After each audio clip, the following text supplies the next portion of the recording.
Hello guys, இன்னைக்கு எதை பத்தி பேச போறோம்னா டெரிக் மேனை பத்தி தான். அதாவது என்ட்ரி லெவலா இருக்கிறது வந்து ரோஸ்டர் போட்டு, அதுக்கப்புறம் வந்து ஃப்ளோர் மேனு, இதுக்கப்புறம் இருக்கிற போஸ்ட் தான் வந்து டெரிக் மேன்.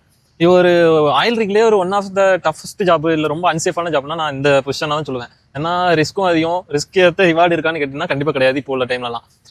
என்னன்னா டெரிக் மேன் சொல்றது வந்து ஆல்ரெடி நீங்கள் ஒரு தரையில் ஒரு லேண்ட் ரிக் இருக்குன்னா பிளாட்ஃபார்ம்ல தரையில வந்து நீங்க ரோஸ்டர் போட்டு ஒர்க் பண்ணிட்டு இருப்பீங்க. அதுக்கு மேல இருக்கிற ஃப்ளோர்ல வந்து ஃப்ளோர் மேன் ஒர்க் பண்ணிருப்பாங்க. அதுக்கப்புறம் அதாவது இந்த டவர்ல இருக்கிற மங்கி போர்டுன்னு சொல்லக்கூடிய ஏரியால தான் டெரிக்ல தான் வந்து இந்த டெரிக் மேன் ஒர்க் பண்ணுவாங்க. இந்த மங்கி மாதிரி தொங்கிக்கிட்டு வேலை பார்க்கறனாலே இதை மங்கி போர்டுன்னு சொல்லலாம்.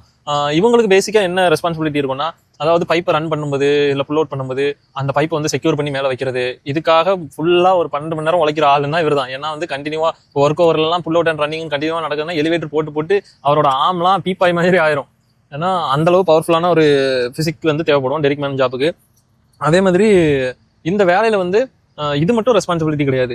மட் சிஸ்டம் பார்க்கறது வந்து டெரிக் மேனா தான் இருக்கும். அது எந்த மாதிரினா, இப்போ கெமிக்கல் மிக்ஸ் பண்றதா இருக்கட்டு, ரிட்டர்ன் என்ன வருதுன்னு மானிட்டர் பண்றதா இருக்கட்டு, மட்டோட விஸ்காசிட்டி என்ன மாதிரி இருக்குங்கிறதா இருக்கட்டு, ஒரு ஷெல் சேக்கரை மெயின்டெனன்ஸ் பண்றதா இருக்கட்டு, அதுக்கப்புறம் மட்பம்ப் மெயின்டெனன்ஸா இருக்கட்டு, அப்புறம் மட்பம்ப் உள்ள இறங்கி கிளீன் பண்றதா இருக்கட்டு, இந்த மாதிரி இந்த சர்க்குலேஷன் சிஸ்டம், அதாவது மட் சர்க்குலேஷன் சிஸ்டம்ல ஃபுல்லாவே அது ரெஸ்பான்சிபிலிட்டி யாருக்குன்னா இந்த டெரிக் மேனுக்கு தான். சில பெரிய ரிக்ஸ்ல, அதாவது சூப்பர் ரிக்ஸ்னு சொல்லக்கூடிய 3000 HP இருக்கக்கூடிய சூப்பர் ரிக்ஸ்ல வந்து 2 டெரிக் மேன் இருப்பாங்க.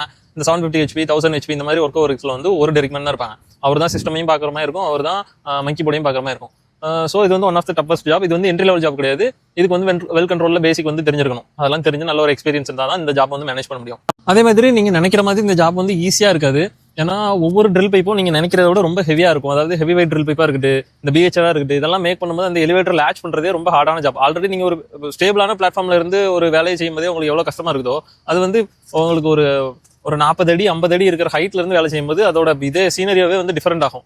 அதே மாதிரி ஒர்க் ஓவர் ரிக்க பொறுத்த வரைக்கும் இது வந்து 2 பைப்பு சேர்ந்தது தான் ஒரு ஸ்டாண்டா இருக்கும். அதாவது ஒரு 40 அடி இருக்கிறது தான் ஒரு ஸ்டாண்டா இருக்கும். அதாவது சூப்பர் ரிக்லாம் எடுத்துக்கிட்டீங்கன்னா 3 ட்ரில் பைப் சேர்ந்தது தான் ஒரு ஸ்டாண்டா இருக்கும். அதாவது ஒரு 60 அடி 65 அடி இந்த மாதிரி இருக்கும். ஸோ வந்து உங்களுக்கு விண்டா இருக்கட்டு, காத்து அதிகமா இருக்கும் உங்களுக்கு. அதாவது கீழே இருக்கிற காத்தோட வேகமும் மேல இருக்கிற காத்தோட வேகமும் அதிகமா இருக்கும். ஹீட் வந்து அதிகமா இருக்கும். இந்த மாதிரியான நிறைய டிஃபிகல்டிஸ் இருக்கு. பட் இதையும் தாண்டி ஒர்க் பண்ணக்கூடியவங்களுக்குலாம் என்னை பொறுத்த வரைக்கும் நான் சல்யூட் சொல்லுவேன். அண்ட் தென் வந்து ஆயில் ரிக் பொறுத்த வரைக்கும் இந்த பேசிக்கான காம்பனன்ஸ் ரிக்ல வந்து எந்த மாதிரியான காம்பனன்ஸ் வெல் கண்ட்ரோல் எக்யூப்மெண்ட்லாம் யூஸ் பண்றாங்க அப்படிங்கிற PDF வந்து ஆயில் ரிக் அவெஞ்சர்ஸ்ங்கிற என்னோட சேனல்ல வந்து அப்லோட் பண்ணியிருக்கிற PDF. நீங்க பார்க்காதவங்க போய் செக் பண்ணிக்கோங்க. பை.